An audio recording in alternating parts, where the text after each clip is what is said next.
When I held my breath in that sterile hospital room and watched my daughter-in-law's hand shoot out like lightning to slap mine away from my first grandchild, I felt something inside me crack like old china hitting concrete.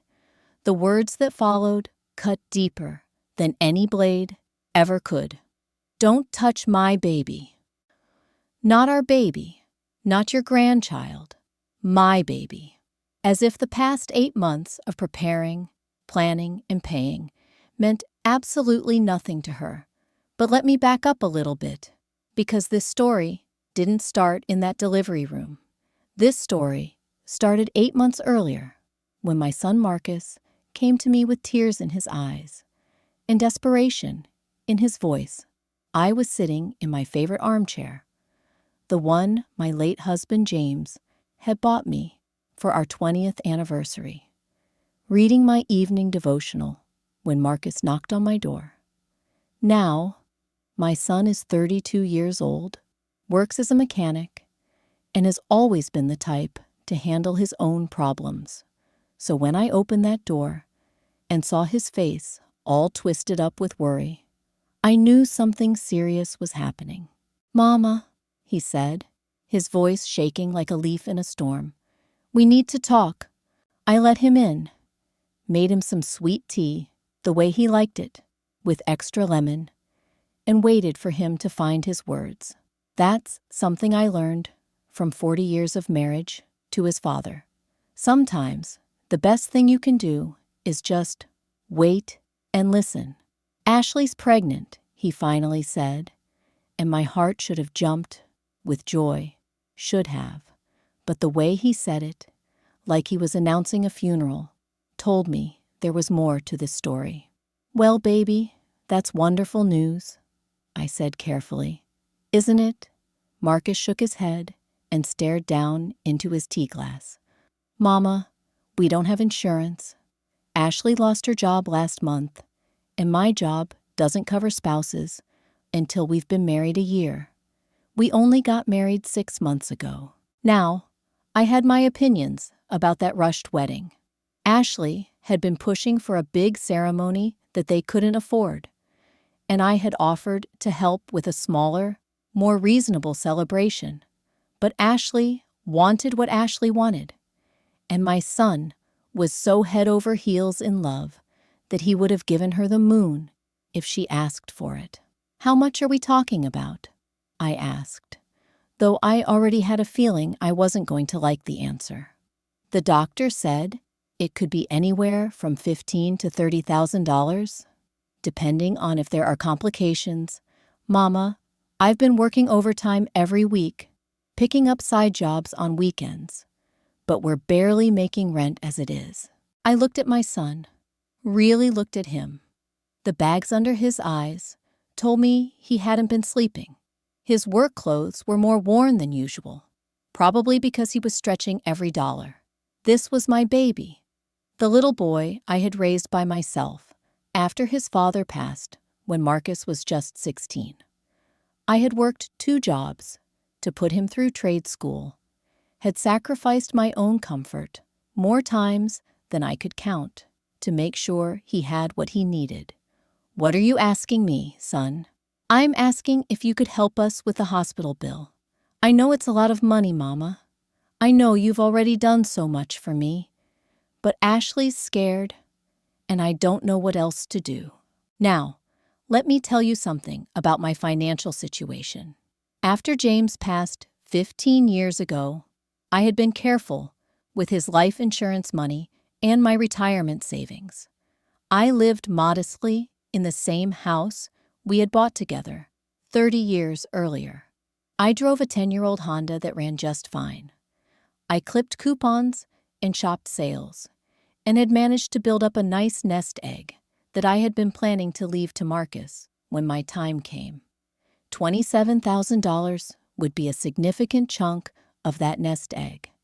But looking at my son's face, seeing how desperate he was, how much he loved this woman and this baby that was coming, I knew what I had to do.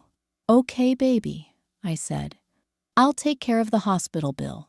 The relief that washed over his face was worth every penny I thought I would be spending. He hugged me so tight I could barely breathe, thanking me over and over again. "But I have some conditions," I continued. Marcus pulled back and nodded eagerly. "Anything, Mama. Whatever you need. First, I want to be involved in this pregnancy. I want to come to doctor appointments if you'll have me. I want to help plan for the baby. This is my first grandchild, and I want to be a real grandmother, not just the lady who pays the bills." "Of course, Mama. Ashley will love that." Looking back now, I should have caught the hesitation in his voice, should have noticed how he answered for Ashley, instead of letting her speak for herself. But I was so excited about becoming a grandmother that I missed all the warning signs. Second, I want everything in writing. Not because I don't trust you, son, but because money can complicate relationships. And I want everything to be clear from the start. We drew up a simple agreement that night. I would pay the hospital bill directly to the medical center within 30 days of the baby's birth. In return, I would be acknowledged as the child's grandmother, with all the normal rights and privileges that came with that role. It seemed straightforward enough. The next 8 months were a mixture of joy and frustration that I couldn't quite put my finger at the time. Ashley was polite enough when I was around, but there was always this coolness, this distance that I couldn't bridge no matter how hard I tried. When I offered to throw a baby shower, Ashley said she had already planned one with her friends. When I suggested we go shopping for baby clothes together, she told me she preferred to pick things out herself. When I asked about decorating the nursery, she said they had it handled. I tried talking to Marcus about it, but he always had an excuse for Ashley's behavior. She was tired from the pregnancy. She was stressed about money. She was just particular about how she wanted things done. Every time I brought up my concerns, he made me feel like I was being too sensitive or expecting too much. But I swallowed my hurt feelings because I was going to be a grandmother, and nothing was going to steal that joy from me. I kept telling myself that once the baby arrived, everything would change. Ashley would see how much I loved this child, how much I wanted to be part of their family, and all the awkwardness would disappear. I prepared for months. I bought a crib for my house so the baby could stay overnight sometimes. I stocked up on diapers and formula and tiny little onesies that made my heart melt every time I looked at them. I read books about being a grandmother, about how to support new parents without overstepping boundaries. Most importantly, I made sure that $27,000 was sitting in my checking account, ready to be transferred the moment that hospital bill arrived. I had liquidated some investments, moved money around, and even borrowed a little against my home equity line, just to make sure I could keep my promise to my son. The call came on a Tuesday morning at 4:37 a.m. I know the exact time because I was staring at my bedside clock when my phone rang. "Mama, it's time," Marcus said, his voice tight with excitement and nerves. "Ashley's water broke. We're heading to the hospital."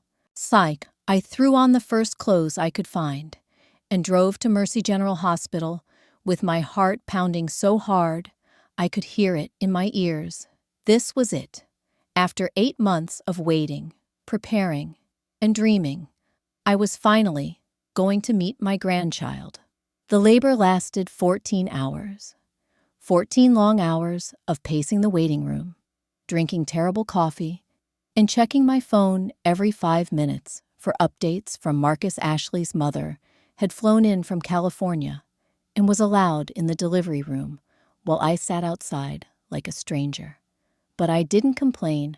I told myself that this was Ashley's moment, her choice, and my time would come soon enough. Finally, at 6:43 p.m., Marcus burst through the delivery room doors with tears streaming down his face and the biggest smile I had ever seen. "Mama, it's a boy," he said, pulling me into a hug. 7 pounds, 2 ounces. He's perfect. A grandson. I had a grandson. "Can I see him?" I asked, my own tears starting to flow. "Give them a few more minutes to get cleaned up, and then you can come in." Those few minutes felt like hours, but finally, a nurse came out and nodded toward the room. "Grandmother can come in now," she said, with a warm smile. I walked into that room, feeling like I was walking on clouds. There was Ashley, looking exhausted but radiant, holding a tiny bundle wrapped in a blue blanket. Marcus stood beside the bed, his hand on Ashley's shoulder, both of them staring down at their son with wonder. "He's beautiful," I whispered, approaching the bed slowly. "Absolutely beautiful." Ashley looked up at me, and for just a moment, I thought I saw warmth in her eyes. Gratitude, maybe. A recognition that we were family now, connected by this precious little person. "Would you like to hold him?" Marcus asked, reaching for the baby. "Oh yes, please," I said, extending my arms the way I had practiced in my mind 1,000 times over the past 8 months. And that's when it happened. That's when my whole world shifted on its axis. As Marcus started to transfer the baby toward me, Ashley's hand shot out and slapped my hands away from her child. The sound echoed in that quiet room like a gunshot. "Don't touch my baby." The words hung in the air like smoke, poisoning everything they touched. Marcus froze, his face going pale. The baby started crying, as if he could sense the tension that had suddenly filled the room. "Ashley," Marcus said quietly, "this is my mother." "I don't care who she is," Ashley snapped, clutching the baby tighter to her chest. "This is my son. Nobody touches him without my permission." I stood there with my empty arms still extended, feeling like I had been slapped across the face instead of just on the hands. The humiliation burned through me like fire, but worse than that was the realization that this wasn't a moment of postpartum emotion or exhaustion. This was calculated. This was intentional. This was Ashley showing me exactly where I stood in her hierarchy. And it wasn't anywhere near the top. "I think I should go," I said quietly, my voice somehow steady, despite the earthquake happening inside my chest. "Mama, wait," Marcus started, but Ashley cut him off. "Yes, I think that would be best. We need some family time." Family time. I wasn't family. The woman who had agreed to pay $27,000 for this child's birth, who had spent 8 months preparing to love and support this baby, who had raised the man who made this child possible, wasn't family. I walked out of that hospital room with my dignity intact, but my heart shattered into a million pieces. As I drove home through the dark streets, one thought kept echoing in my mind. If I wasn't family enough to hold the baby, then maybe I wasn't family enough to pay the bill either.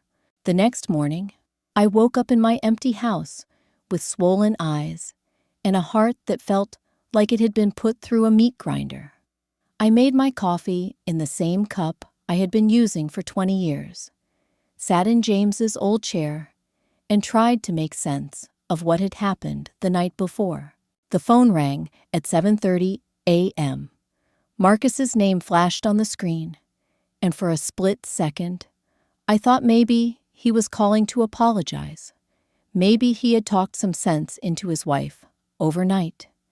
Maybe he was going to tell me that Ashley was just overwhelmed and wanted to start fresh. "Good morning, baby," I answered, trying to keep the hurt out of my voice. "Mama, I'm sorry about last night. Ashley was just tired and emotional. You know how it is after giving birth." "No," I thought to myself. I didn't know how it was, because when I gave birth to Marcus, I didn't have anyone to slap away from my baby. His father had died years before I became a mother, and I had been alone through the whole experience. But I had never, not once, treated anyone with the cruelness that Ashley had shown me. "It's okay, son," I lied. "How's the baby doing?" "He's perfect, Mama. We named him James, after Dad." That should have made me happy. That should have filled my heart with warmth, to know that my grandson would carry his grandfather's name. Instead, it felt like another slap. They would use James's name, but they wouldn't let James's widow hold the child. "That's beautiful, Marcus. Your father would be so proud." "Listen, Mama, I was calling because the hospital is going to be sending the bill to your address, like we discussed. Should be there in the next few days." Just like that. No acknowledgement of what had happened. No apology for his wife's behavior. No recognition that I had been treated like garbage in that hospital room. Just a reminder about the money I owed them. "I remember our agreement," I said quietly. "Great. I knew I could count on you. I have to go. Now Ashley needs help with the baby." He hung up without saying goodbye, without asking how I was feeling, without showing any concern for the woman who had raised him, and was about to hand over $27,000 for a grandchild she apparently wasn't allowed to touch. I sat there staring at my phone, feeling something cold and hard settling in my chest where my heart used to be. This wasn't grief anymore. This wasn't disappointment. This was something else entirely. That afternoon, I did something I hadn't done since James died. I called my sister Ruth in Atlanta and told her everything that had happened. "Girl, what?" Ruth's voice came through the phone like thunder. "That little heifer slapped your hands away from your own grandchild?" "She did. And Marcus just stood there like it was perfectly normal." "And you're still planning to pay that hospital bill?" I was quiet for a long moment. "Our agreement was that I would pay the bill in exchange for normal grandmother privileges." "Honey, what grandmother privileges are you getting? You can't hold the baby. You can't visit without permission. Sounds to me like you're not getting your end of the bargain." Ruth had always been the practical one between us, while I was the peacemaker, the one who tried to smooth things over and keep everyone happy. Ruth was the one who called things exactly like she saw them. "What are you saying, Ruth?" "I'm saying that contracts work both ways. If they're not holding up their end, why should you hold up yours?" That night, I pulled out the agreement Marcus and I had written 8 months earlier. I read it over and over again, paying special attention to the part about being acknowledged as the child's grandmother, with all normal rights and privileges. Being slapped away from holding my grandchild didn't seem very normal to me. The hospital bill arrived on Friday, just like Marcus had predicted. I opened that envelope with trembling hands and saw the total at the bottom, $27,347.68. I stared at that number for a long time. That was more than I had made in an entire year, when Marcus was little and I was working 2 jobs to keep us afloat. That was a new car. That was home repairs I had been putting off. That was security for my future. And they wanted me to pay it for the privilege of being treated like a stranger. I picked up my phone and dialed the hospital billing department. "Good morning, Mercy General Billing. This is Sandra." "Good morning, Sandra. I received a bill for the delivery of my grandson, James Richter, and I need to make a change to the payment arrangement." "Of course, ma'am. What changes do you need to make?" "I need to remove myself as the guarantor for this bill. The parents will need to handle the payment themselves." There was a pause on the other end. Ma'am, are you sure? The bill is quite substantial, and changing the guarantor this late in the process means the full amount will be due from the parents within 30 days. I'm absolutely sure. Can I get your name and the account number? I gave her all the information she needed, answered all her questions about why I was making this change, and confirmed that yes, I understood this meant the parents would be fully responsible for the entire amount. When I hung up that phone, I felt something I hadn't felt in months. I felt powerful. I felt like I had some control over my own life again, but I wasn't done. I drove to the bank that afternoon and moved the $27,000 I had set aside for the hospital bill into a separate savings account, an account that only I had access to, an account that would start earning interest for my own future instead of paying for the privilege of being disrespected. Then I went home and waited. The call came on Monday morning at 8:15 a.m. This time, it wasn't Marcus calling. It was Ashley, and she was crying so hard I could barely understand what she was saying. Mrs. Williams, please, we need to talk. Something terrible has happened. Mrs. Williams. Not Grandma. Not even the informal Miss Dorothy that she had been calling me for the past year. Mrs. Williams, like I was a stranger she was doing business with. What's wrong, Ashley? The hospital sent us a bill for the full amount, $27,000. They said you removed yourself as the guarantor. There has to be some mistake. I let the silence stretch out between us, let her sit with the panic and fear that I had been carrying for the past 4 days. There's no mistake, Ashley, but we had an agreement. You promised to pay the hospital bill. Our agreement was that I would pay the hospital bill in exchange for being treated as a normal grandmother. Tell me, Ashley, is it normal for grandmothers to be slapped away from their grandchildren? More crying, more desperation. I was tired. I was emotional. I just gave birth. You have to understand. I understand perfectly. I understand that in your mind, I'm good enough to pay your bills, but not good enough to hold your baby. I understand that you see me as a bank account with legs instead of a person who loves that child. That's not true. We love you. Marcus loves you. The baby needs his grandmother. The baby has a grandmother, but his parents made it very clear that grandmother isn't welcome in his life. So why should that grandmother pay his bills? Please, Mrs. Williams, we don't have $27,000. Marcus's job doesn't pay enough. We'll lose our apartment. We'll lose everything. I thought about all the nights I had worked late, cleaning office buildings after my regular job, just to make sure Marcus had everything he needed. I thought about the times I had eaten peanut butter sandwiches for dinner so I could afford to buy him new school clothes. I thought about how I had sacrificed my own comfort for years to give my son the best life I could provide. And then I thought about standing in that hospital room with my arms extended, ready to love my grandchild, only to be slapped away, like I was some kind of threat. Ashley, when you slapped my hands away from that baby, you made a choice. You chose to treat me like I was nothing. You chose to humiliate me in front of my son. You chose to make it clear that I wasn't welcome in your family. Well, now I'm making a choice too. What choice? I'm choosing to respect your boundaries. You said that baby was yours, and yours alone. You said nobody could touch him without your permission.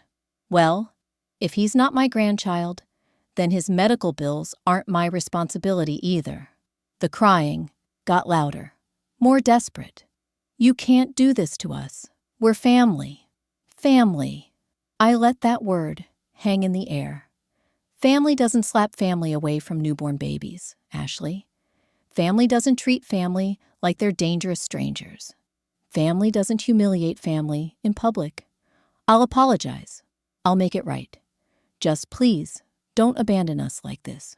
I'm not abandoning anyone. I'm simply respecting the boundaries you set. You made it very clear that I'm not family enough to hold that baby. So I'm not family enough to pay for that baby either. I could hear Marcus in the background now, his voice raised, asking Ashley what was happening. I could hear the panic spreading through their household like wildfire. Mrs. Williams, please. We're begging you. We'll do anything. Anything? Would you let me hold my grandson without slapping my hands away? Yes, of course. Would you include me in family decisions that involve the child I'm being asked to financially support? Yes, absolutely. Would you treat me with the respect that a grandmother deserves, instead of like some stranger who's trying to harm your child? Yes, I promise. I swear on my life. I believed she was sincere in that moment. Fear has a way of making people very honest about what they're willing to do, but I also knew that fear-based promises don't last very long. Once the crisis passed, once they found another way to pay that bill, Ashley would go right back to treating me exactly the way she wanted to treat me. Ashley, I appreciate your promises, but promises made in desperation aren't worth the breath they're spoken with. You had 8 months to show me respect and kindness. You had 8 months to include me in this pregnancy and make me feel welcome in your family. Instead, you spent 8 months making it clear that I was nothing more than a checkbook to you. That's not true, isn't it? When was the last time you called me just to talk? When was the last time you asked about my day, my health, my feelings? When was the last time you treated me like a person instead of like a financial resource? The line went quiet, except for her sniffling. When I offered to throw you a baby shower, you said no. When I wanted to go shopping for baby clothes, you said no. When I asked about decorating the nursery, you said no. Every single attempt I made to be part of this pregnancy was rejected. But somehow, you expected me to happily hand over $27,000 for the privilege of continued rejection. We were just trying to establish our independence as a family by excluding the person who was paying your bills, by treating me like an unwelcome intruder. Ashley, you can't have it both ways. You can't reject me as a family member while accepting me as a financial backer. I heard Marcus take the phone from Ashley. Mama, please. We made a mistake. Ashley made a mistake. But we can fix this. We can work this out. Son, where were you when your wife slapped my hands away from my grandson? Where was your voice when she told me not to touch my baby? Where was your support when I was being humiliated in that hospital room? I was in shock, Mama. I didn't know what to say. You didn't know what to say when your mother was being disrespected. You didn't know what to say when your wife was treating me like garbage. Marcus, I raised you better than that. I know, Mama. I know I let you down. But please don't let our mistakes hurt the baby. He's innocent in all this. That was the moment I realized my son had learned Ashley's manipulation tactics perfectly. Use the baby as a shield. Make everything about the innocent child who would suffer because of the big bad grandmother's selfishness. Marcus, that baby isn't going to suffer because I won't pay his hospital bill. That baby is going to suffer because his parents made financial decisions they couldn't back up. That baby is going to suffer because his mother thought she could disrespect his grandmother and still expect financial support. We'll pay you back, Mama, every penny. It might take a few years, but we'll pay you back. I almost laughed out loud. Son, you can barely afford rent. You're telling me you're going to pay me back $27,000 on a mechanic's salary while supporting a wife and child. We'll figure it out. I'll get a second job. Ashley will go back to work as soon as she can. And who's going to watch the baby while you're both working? Oh, wait. Let me guess. You'll need Grandma to provide free childcare too, right? The same grandmother who isn't allowed to touch the child will somehow be trusted to care for him while his parents work to pay off the debt they created. The silence on the other end told me I had hit the nail on the head. They had already planned it all out. I would pay the hospital bill, provide free babysitting, and continue to be treated like hired help instead of family. Mama, that's not how we see you. Then tell me, son, how do you see me? Another long pause. You're my mother. You're family. If I'm family, why did you let your wife humiliate me? If I'm family, why wasn't I allowed in the delivery room with Ashley's mother? If I'm family, why am I the only one expected to make financial sacrifices for this child? Ashley's mother lives across the country. She doesn't get to see us very often. And I live 20 minutes away, but I'm treated like a stranger. Do you see the problem with that logic? I could hear Ashley crying in the background, begging Marcus to fix this. Somehow, I could hear the baby crying too, probably picking up on all the stress and tension in that tiny apartment. What do you want from us, Mama? Just tell me what you want, and we'll do it. I want respect, Marcus. I want to be treated like a grandmother, not like a walking wallet. I want to be included in decisions about my grandchild's life. I want to feel welcome in my own son's family. You'll have all of that. I promise. Your promises don't mean much to me right now, son. You promised to include me in this pregnancy, and that didn't happen. You promised Ashley would come around and accept me, and instead, she got worse. You promised I would be a real grandmother, and instead, I got slapped away from my own grandchild. I heard Ashley take the phone back. Mrs. Williams, what if we paid you back with interest? What if we signed a contract promising to include you in everything involving the baby? Ashley, honey, you couldn't honor the simple agreement we had before. Why would I believe you'd honor a more complicated one now? Because now we understand what's at stake. Now we know how serious this is. What's at stake is $27,000 of my money. What's serious is that you're finally realizing you can't treat people like garbage and still expect them to finance your life. Please, I'm begging you. We have 30 days to pay this bill, or they'll send it to collections. Our credit will be ruined. We'll never be able to buy a house or get decent interest rates on anything. I thought about that for a moment. Their credit would be ruined. They would have financial problems for years to come. They would have to face the consequences of their choices and their disrespect. And for the first time since that horrible night in the hospital, that thought didn't make me sad. It made me feel something that surprised me completely. It made me feel satisfied. Ashley, you should have thought about that before you decided I wasn't good enough to touch your baby. One mistake I made, one mistake when I was exhausted and emotional, and you're going to ruin our entire future because of it? One mistake? Let's talk about your mistakes, shall we? Excluding me from the baby shower was a mistake. Refusing to let me help with the nursery was a mistake. Treating me like an intruder every time I tried to be involved in this pregnancy was a mistake. Slapping my hands away from my grandchild was just the final mistake in a very long line of mistakes. I didn't mean any of it the way you're taking it. How did you mean it, Ashley? Help me understand how slapping someone's hands away and saying, "Don't touch my baby," could be interpreted as anything other than rejection and disrespect. No answer, because there was no other way to interpret it, and we both knew it.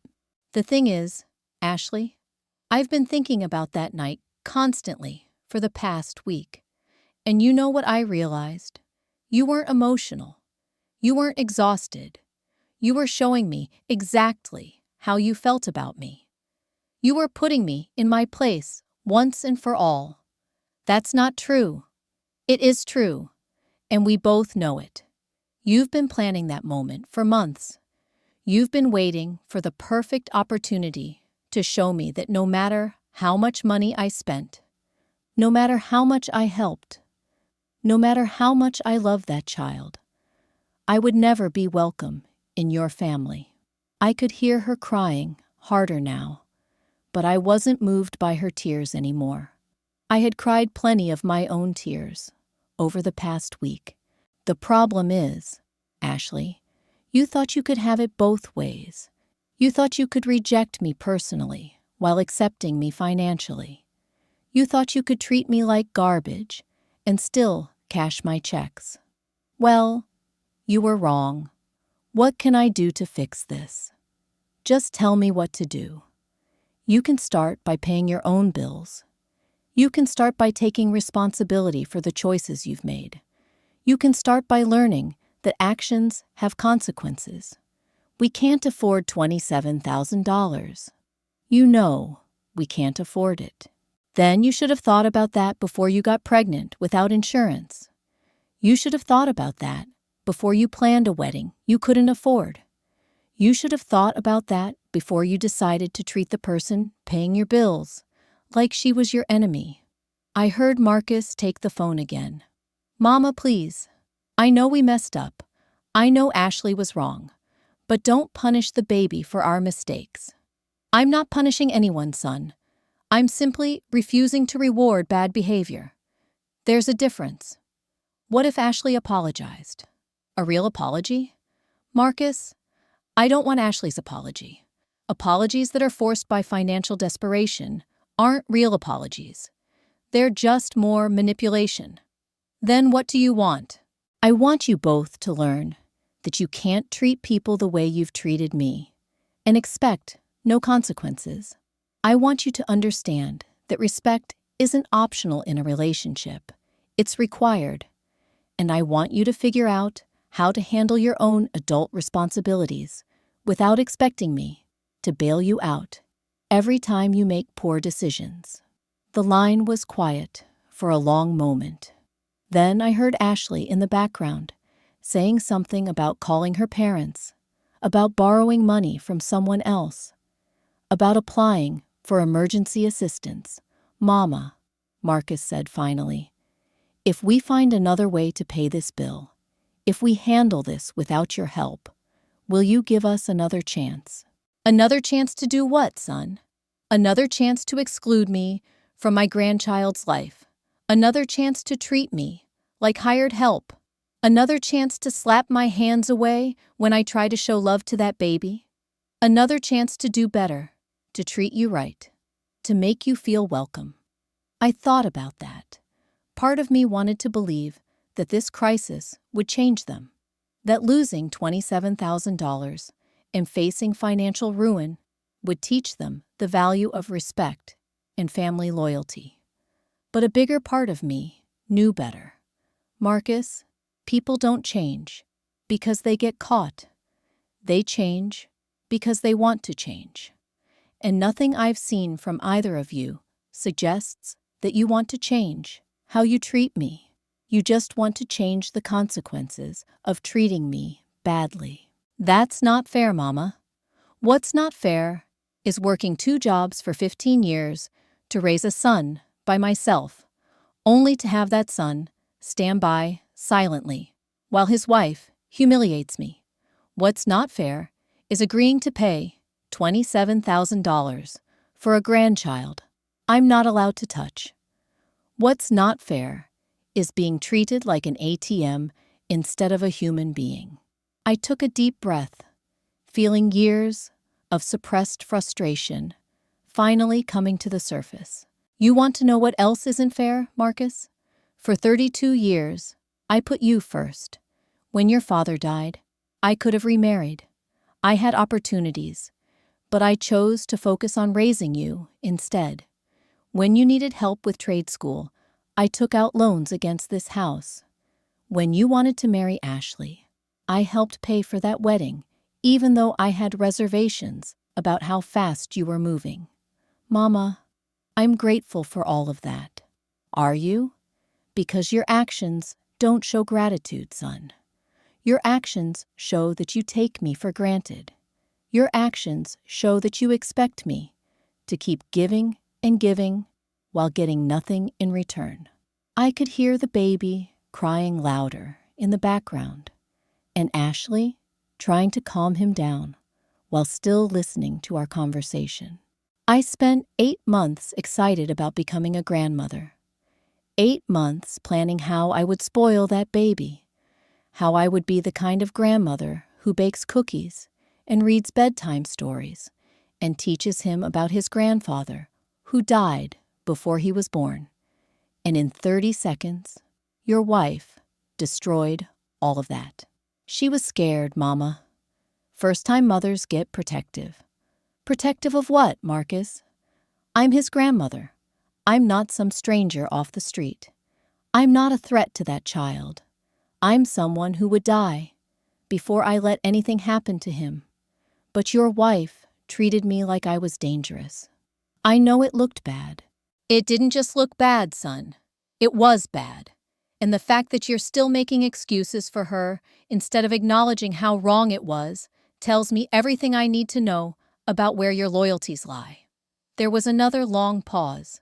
I could hear them whispering to each other, probably trying to figure out their next move, their next angle of attack. Mama, what if we gave you legal rights? What if we put you on the birth certificate as an emergency contact or something? I almost laughed. Marcus, I don't want to be on any legal documents. I want to be treated with basic human decency. I want to be respected as your mother and that child's grandmother. Those aren't legal rights, son. Those are relationship basics. We can do that. We will do that. You had the chance to do that for 8 months, and you chose not to. You had the chance to do that in the hospital, and your wife chose to humiliate me instead. Why should I believe anything will change now? Ashley took the phone back, and her voice was different this time. Less crying, more desperate anger. Fine, Mrs. Williams. You win. You've made your point. We get it. We treated you badly. And now you're punishing us for it. But think about what you're doing to that innocent baby. Think about how this is going to affect his future. Ashley, that baby's future was affected the moment you decided to have a child you couldn't afford and treat his grandmother like garbage. I didn't create this situation. You did. So, you're just going to abandon your own grandchild? You're going to let him suffer because you're mad at us. I'm not abandoning anyone. I'm choosing not to enable 2 adults who refuse to take responsibility for their own choices and actions. This is cruel. This is heartless. I never thought you could be so vindictive. And there it was. The real Ashley, finally showing herself. Not the crying, desperate woman begging for help, but the angry, entitled woman who thought she deserved my money without having to show me any respect in return. Vindictive? Let me tell you what's vindictive, Ashley. Vindictive is spending months excluding someone from a pregnancy they're financing. Vindictive is humiliating someone in front of their own son. Vindictive is slapping someone's hands away from their own grandchild. What I'm doing isn't vindictive. It's self-preservation. You're a bitter old woman who can't stand that your son has his own family now. There it was. Her true feelings. Finally, out in the open, I was just a bitter old woman who was jealous of their happiness. Ashley, thank you for finally being honest about how you see me. That makes this decision so much easier. What decision? The decision to cut all ties with both of you. The decision to protect myself from any further abuse and manipulation. The decision to live my life without people in it who see me as nothing more than a bitter old woman with a checkbook. Wait, that's not what I meant. It's exactly what you meant, and we both know it. You've just told me everything I need to know about how you really feel about me. And you know what? I'm grateful for your honesty. It saves me from wasting any more time hoping things might change. I could hear Marcus in the background, asking Ashley what she had said, probably realizing that she had just made everything worse. Mrs. Williams, I was upset. I didn't mean that. Please don't take what I said seriously. Ashley, the thing about angry words is that they usually contain more truth than careful words. When people are angry, they stop filtering their real thoughts. So, thank you for letting me know how you really see me. Marcus took the phone back, panic clear in his voice. Mama, Ashley is exhausted and scared. She doesn't mean any of this. She means every word of it, son. And you know what? I'm not even angry about it anymore. I'm relieved. For months, I've been wondering why I felt so unwelcome around you two. Now I know. It's because I am unwelcome. I always have been. That's not true, Mama. It is true, Marcus. Your wife just confirmed it. I'm just a bitter old woman who's interfering with your perfect little family. Well, problem solved. This bitter old woman is removing herself from your lives permanently.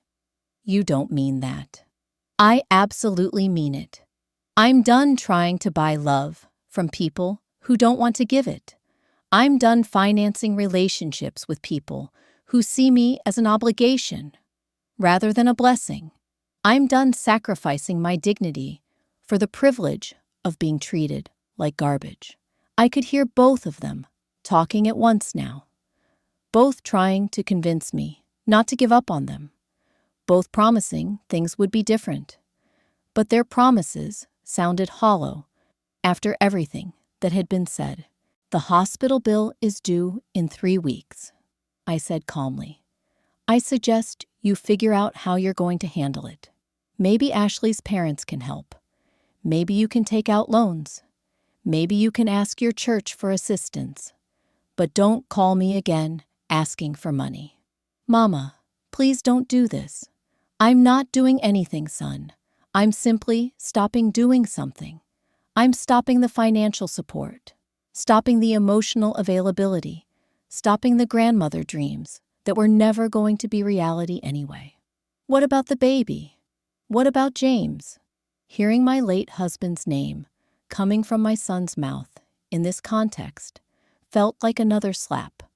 They would name that child after the man whose widow they were treating like dirt. That baby will be fine, Marcus. He has 2 parents who are capable of working and providing for him. He doesn't need a bitter old grandmother interfering with his perfect family. You're not bitter. Mama Ashley didn't mean that. Yes, I am bitter, son. I'm bitter about wasting 8 months of excitement. I'm bitter about spending money I couldn't really afford on people who don't appreciate it. I'm bitter about being disrespected by my own family. And you know what? I have every right to be bitter. The line went quiet, except for the sound of the baby crying in the background. That precious little boy who would grow up never knowing how much his grandmother had wanted to love him, never knowing how much she had been willing to sacrifice for him, never knowing that she had been pushed away before she ever really got the chance to hold him. Goodbye, Marcus. Goodbye, Ashley. I wish you both the best of luck with your new family and your hospital bill. I hung up the phone before either of them could respond, and immediately turned it off so they couldn't call back. Then I sat in James's old chair and cried, not tears of sadness this time, but tears of relief. The weight I had been carrying for months, the constant worry about being accepted, the endless attempts to please people who couldn't be pleased, all of it was finally gone. For the first time since this whole nightmare began, I felt free. The next few days passed in a strange kind of peace that I hadn't felt in months. I kept my phone turned off for most of the day, only checking it once in the evening to see if there were any messages from people I actually wanted to hear, from my sister Ruth, called every day to check on me. And my neighbor, Mrs. Henderson, from down the street, had been bringing me homemade soup and keeping me company in the evenings. "You look different," Mrs. Henderson said on Thursday night as we sat on my front porch watching the sunset. "Lighter, somehow." "I feel lighter," I admitted, "like I've been carrying a heavy load for so long that I forgot what it felt like to walk without it." She nodded knowingly. Mrs. Henderson had raised 4 children by herself after her husband ran off with his secretary back in the 70s. She understood what it meant to sacrifice everything for ungrateful children. "Sometimes the hardest thing to learn is when to stop giving," she said quietly. "We think love means giving until it hurts, but sometimes love means knowing when to stop." I thought about her words as I got ready for bed that night. For 32 years, I had believed that being a good mother meant saying yes to everything, fixing every problem, preventing every hardship my son might face. But what had all that giving actually taught him? It had taught him that someone else would always clean up his messes. It had taught him that he didn't need to consider other people's feelings, because someone would always forgive him anyway. Maybe the most loving thing I could do now was let him face the consequences of his choices. Friday morning brought a surprise I wasn't expecting. I was in my garden, pulling weeds and enjoying the warm sunshine on my face, when a car pulled up in front of my house. I looked up to see Ashley's mother getting out of a rental car, her face grim with determination. Patricia Brooks was a woman in her early 60s who had always seemed pleasant enough during the few times we had met. She lived in San Francisco and worked as a real estate agent. From what I remembered, she was dressed in an expensive-looking pantsuit and carried herself with the kind of confidence that comes from never having to worry about money. "Mrs. Williams," she called out as she walked up my driveway. "I hope you don't mind me stopping by without calling first." I stood up slowly, brushing the dirt off my gardening gloves. "Of course not, Patricia. What brings you to town?" "I think you know why I'm here," she said, her smile tight and professional. "Ashley called me yesterday, very upset about the situation with the hospital bill." I gestured toward my front porch. "Would you like to sit down? I can make some iced tea." "That would be lovely." As I prepared the tea in my kitchen, I could see Patricia through the window, looking around my modest neighborhood with what appeared to be judgment. Her daughter had married into a family that lived in a small house on a quiet street where people worked regular jobs and drove practical cars. Not exactly the life Patricia had probably envisioned for her only child. I brought the tea out and settled into my favorite rocking chair, while Patricia sat on the porch swing James had installed 20 years ago. "Mrs. Williams, I want to start by saying that I'm very grateful for everything you've done for Ashley and Marcus over the past few months. I know you made a generous commitment to help with the medical expenses." "I did make that commitment," I agreed. "Under certain conditions." Patricia's smile faltered slightly. "Yes, Ashley told me about what happened at the hospital. She's mortified about her behavior. She was exhausted, emotional, probably still feeling the effects of the pain medication." I took a sip of my tea and waited for her to continue. "The thing is, Mrs. Williams, Ashley is still very young. She's only 24, and this is her first child. She doesn't have experience with extended family dynamics. Where we come from in California, new mothers are given a lot of space to bond with their babies without interference from in-laws." Interference. There was that word again. Wanting to hold my grandchild was interference. "Patricia, I understand that different families have different ways of doing things, but slapping someone's hands away and telling them not to touch my baby isn't about family dynamics. It's about basic respect. You're absolutely right, and Ashley knows she was wrong. She's prepared to apologize sincerely and make sure nothing like that ever happens again. I rocked gently in my chair, watching a cardinal build a nest in the oak tree at the edge of my yard. And what about Marcus? What does my son have to say about his wife's behavior? Patricia looked uncomfortable. Marcus is caught in the middle of this situation. He loves both you and Ashley, and he's trying to keep everyone happy. By letting his wife disrespect his mother, by trying to maintain peace in his new family. I set my tea glass down on the small table beside my chair. Patricia, let me ask you something. If someone had slapped your hands away from your grandchild, how would you have felt? She was quiet for a moment. I would have been hurt. And if that same someone expected you to pay $27,000 for that grandchild's medical care after humiliating you, what would you have done? Another pause. I probably would have been upset. Upset enough to reconsider the financial arrangement? Patricia leaned forward, her professional demeanor shifting slightly.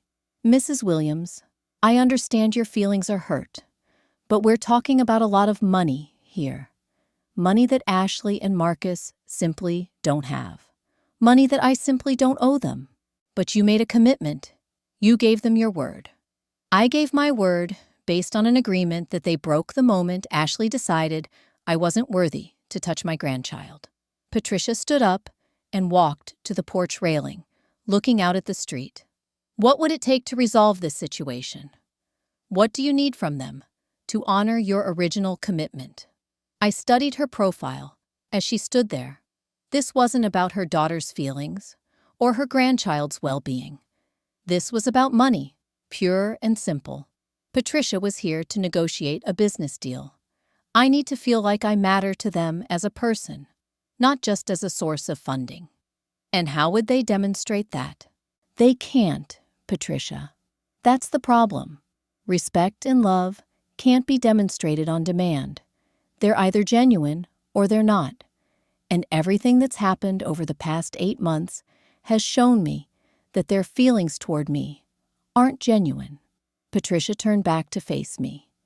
Mrs. Williams, I'm prepared to make you an offer. An offer? I'll pay half of the hospital bill myself if you'll pay the other half. That way, Ashley and Marcus aren't completely on their own, but you're not bearing the full burden either. I stared at her for a moment, trying to process what I was hearing. You want to split the cost of your daughter's disrespect toward me? I want to find a solution that works for everyone. Patricia, this isn't about the money. This is about the principle. Your daughter treated me like garbage, and your son-in-law allowed it to happen. No amount of money sharing is going to fix that, but it would solve the immediate problem. The immediate problem isn't the hospital bill. The immediate problem is that I've been treated with complete disrespect by people who expect me to finance their lives. Patricia sat back down, her expression becoming more businesslike. Mrs. Williams, let me be direct with you. Ashley and Marcus are young and struggling. They made a mistake, but they shouldn't have to pay for it for the rest of their lives. That baby is innocent in all of this. The baby is innocent. I agreed. But the baby's parents aren't.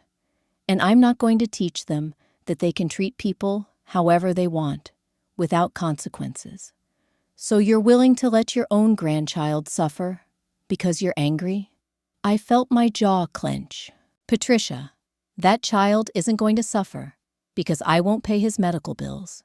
He's going to suffer, if at all, because his parents made irresponsible decisions about having a child they couldn't afford and treating his grandmother like an enemy. You're being vindictive. I'm being smart. I'm protecting myself from people who see me as nothing more than a walking wallet. Patricia's mask was slipping now. I could see the frustration and calculation behind her polite exterior. What if I could guarantee that Ashley would include you in all major decisions about the baby? What if I could ensure that you have regular visitation rights? How exactly would you guarantee that, Patricia? Are you going to move here and supervise every interaction? We could draw up a formal agreement, something legally binding. I almost laughed. A legal agreement to force your daughter to treat me with basic human decency. Do you hear how ridiculous that sounds? It would protect everyone's interests. It would protect your daughter's access to my money. That's what it would protect. Patricia stood up again, this time with less grace. Mrs. Williams, I've tried to be reasonable here. I've offered to pay half the bill myself. I've offered to guarantee your access to the baby. What more do you want? I want to be left alone by people who don't genuinely care about me. That's not realistic. You're that baby's grandmother, whether you like it or not. Am I? Because your daughter made it very clear that I'm not family. That baby is her baby, remember? Not our baby, not the family's baby, her baby. She was emotional. She didn't mean it literally. She meant every word of it, and we both know it. Patricia picked up her purse and stood by the porch steps. Mrs. Williams, I'm going to leave you my card. I want you to think about what I've said. Think about that innocent baby who's going to grow up knowing his grandmother abandoned him over money. I looked at the business card she held out to me, but didn't take it. Patricia, that baby is going to grow up knowing his grandmother tried to love him, but was pushed away by parents who valued control more than family. That's not my choice. That's theirs. You're making a mistake. The only mistake I made was agreeing to pay for a grandchild I wasn't allowed to love. Patricia walked to her rental car without another word. As she drove away, I noticed she had left her business card on the porch railing. I picked it up and threw it in the trash can beside my front door. That evening, Ruth called to check on me. How are you holding up, sister? Better than I expected. Ashley's mother came by today, trying to negotiate a deal. A deal? What kind of deal? I told Ruth about Patricia's visit and her offer to split the hospital bill. Girl, that woman has some nerve. She wants you to pay $13,000 for the privilege of being disrespected by her daughter. That's exactly what she wanted. And you told her where she could stick that offer, right? I told her I wasn't interested in paying for disrespect at any price. Good for you. How are you feeling about the baby, though? I know that's gotta be hard.